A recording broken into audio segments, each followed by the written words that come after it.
Hey everybody, it's Eric from EPAutos.com, your libertarian car guy, and I wanted to tell you about two things that are related regarding two different manufacturers, Volkswagen and Ford.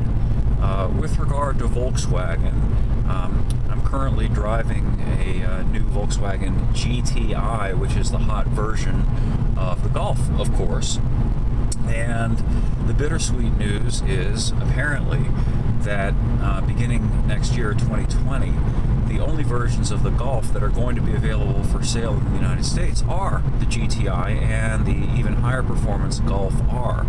That's good, except you can't get the base Golf anymore, which means that they're essentially going to be selling only the limited production versions of the Golf henceforth. And the reason of that, of course, is because they're winnowing down their internal combustion powered models in favor of electric cars, because that's what everybody wants. Except, of course, they don't. As I rant about repeatedly in my articles and when I'm on the radio talking about this, there's this stupefying lack of market demand for these electric cars because they're expensive.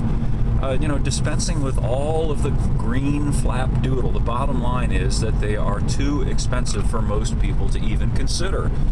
You're talking about, for example, the e-Golf, the electric version of the Golf. It's a $30,000 car. That's about $10,000 more than the regular Golf. And this idea that somehow you're going to save money by spending more money, a lot more money, to buy this electric car, not to mention all the time that you're going to waste, is risible. It's lunacy. But anyway, everybody has been slurping up the Jim Jones Kool-Aid.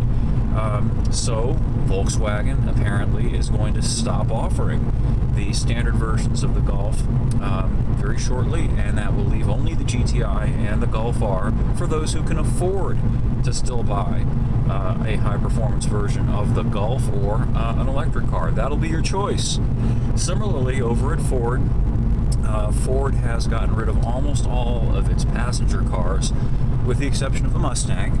And now the news comes that they're going to be selling another car that's got a Mustang theme called the Mach-E.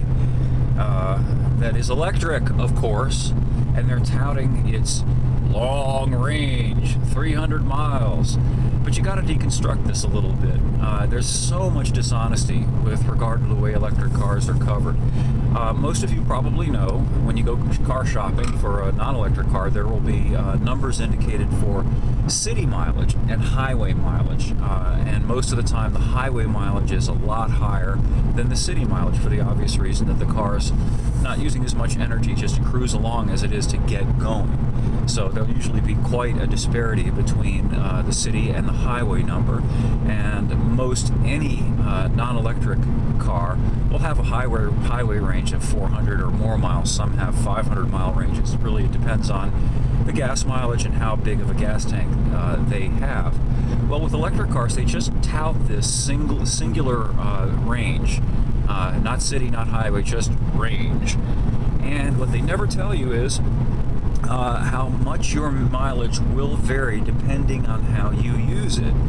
These maximum touted ranges all assume low-speed driving, hypermiling, not using the accessories very much, that it's not too hot outside because you're not using the air conditioning, which draws power, or the heat.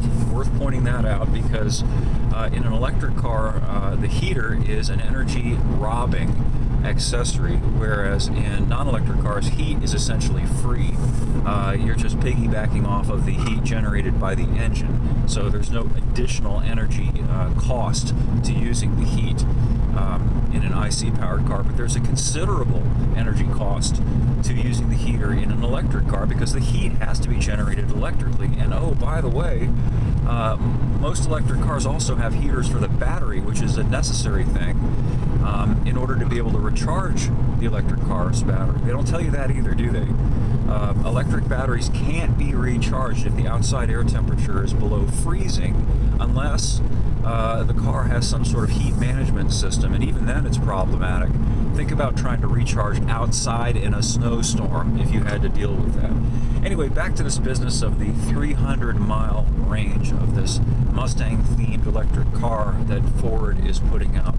realistically, that range is probably going to be considerably less than that in real world driving, unless you do mostly stop and go, relatively low speed type of driving on flat roads for the most part, in a temperate part of the country like California, where it's not too hot, not too cold. And regardless, no matter what the range is, you still have this recharge issue, and it floors me that this isn't talked about more, because it's a negative. It's a huge negative.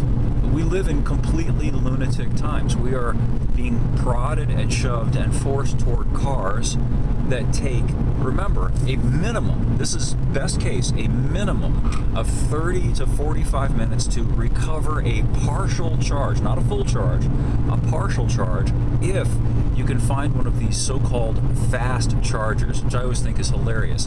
Fast charger. Yeah, it's fast relative to spending a few hours or overnight plugged into a 120 volt household outlet, but it's ludicrous compared to what really is fast, which is putting a nozzle in your tank and filling your tank up in 3-4 minutes. What does it take? 3 or 4 minutes, easy peasy, and you're back on the road with a full tank. Not a partially full tank, but a full tank. And yet somehow we're supposed to think that this is progress, waiting literally 5 to 6 times as long, bare minimum, to be able to get back on the road in a vehicle that has, even under the best case scenario, considerably less range than an internal combustion powered car. It's boggling. It's like exchanging today's commercial jets that can fly nonstop from New York to LA in 5 hours for 1950s era piston-driven planes that had to stop a couple of times across the country in order to fuel up and then get going again, and took 15 hours to get from New York to LA. Oh, and by the way, also cost 2 or 3 times as much as what we pay to get from one end of the country and back today. It's just, it would be funny if it weren't so scary.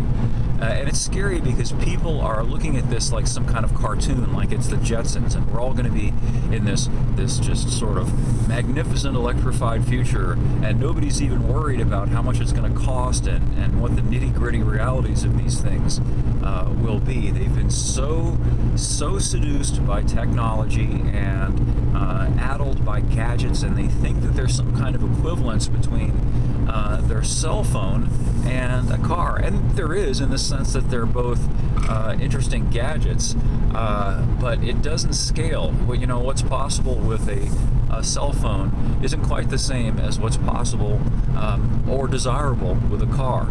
Anyway, I'll have more up at epautos.com shortly, and also there will be a review of the 2020 Mitsubishi Eclipse Cross, which is their new little crossover SUV that goes up against similar models like the Subaru Crosstrek and the Honda HR-V, etc., etc. So thanks for listening, thanks for reading, and for supporting the site, and we will catch up with you again soon.